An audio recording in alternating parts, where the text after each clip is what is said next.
Our message to illegal immigrants is simple. If you want to take advantage of Americans, go somewhere else.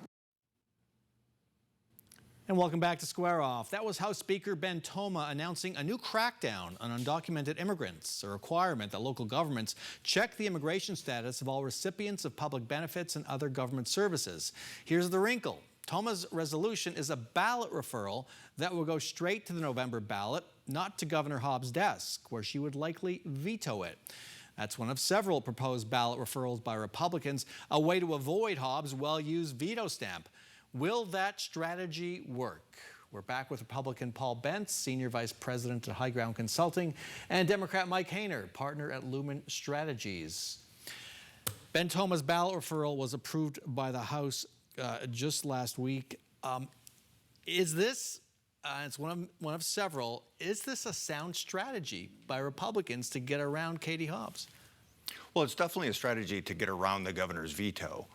And in this instance, this is HCR 2060. And for your viewers, they probably likely know that means there are 60 ballot referrals just in the House that are floating around, and probably another 40 in the Senate. So that's over 100 measures, some of them duplicates, that might go to the ballot for 2024.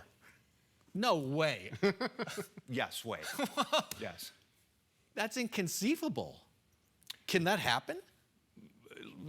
It can, but will it? No. At some point, Republican leadership in the House and Senate will get together and say, we want these 3 or 4 measures to go to the ballot. My expectation would be HCR 2060 would be one of those. But at some point, most of those will die. But they're designed to go around the governor's veto, partially because to get something on the ballot, you just need a simple majority. As you know, the Republicans have just a simple majority, 16 members in the Senate and 31 in the House. If the governor were to veto a bill, you need 20 and 40 to override that. One of the things as a state we should maybe look at is changing the way that ballot measures are referred and including or increasing the number to 20 and 40. So if you want to have a ballot measure go to the voters, it has to have some bipartisan agreement. Not a bad idea. Well, I mean, they've made it very difficult for citizens to put initiatives on the ballot. Maybe it should be a little bit more difficult for the legislators to put issues on the ballot as well. But I mean, this is more about than going around the governor. What it actually is about is Republican turnout.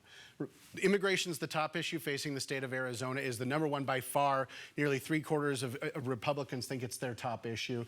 We just saw the immigration bill fail in the United States Senate.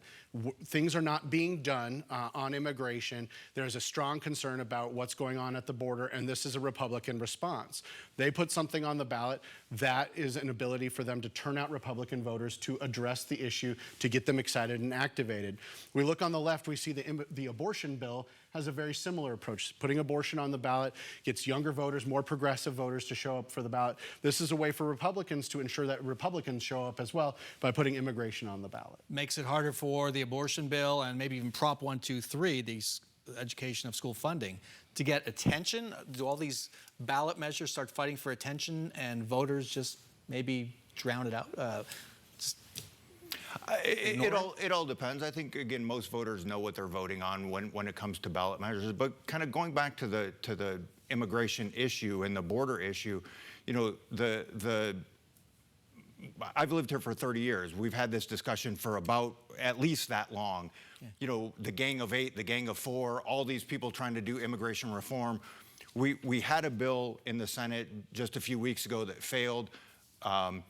Governor Hobbs has put millions of dollars into local law enforcement, National Guard at the border, a variety of other operations secure in her budget. And those are the things that we need to be focused on and passing comprehensive immigration reform at the federal level. Got to end it there. Mike Haener, Paul Bentz, thanks so much. Thank you so much for joining us. See you back here next week for another round of Sunday Square Off.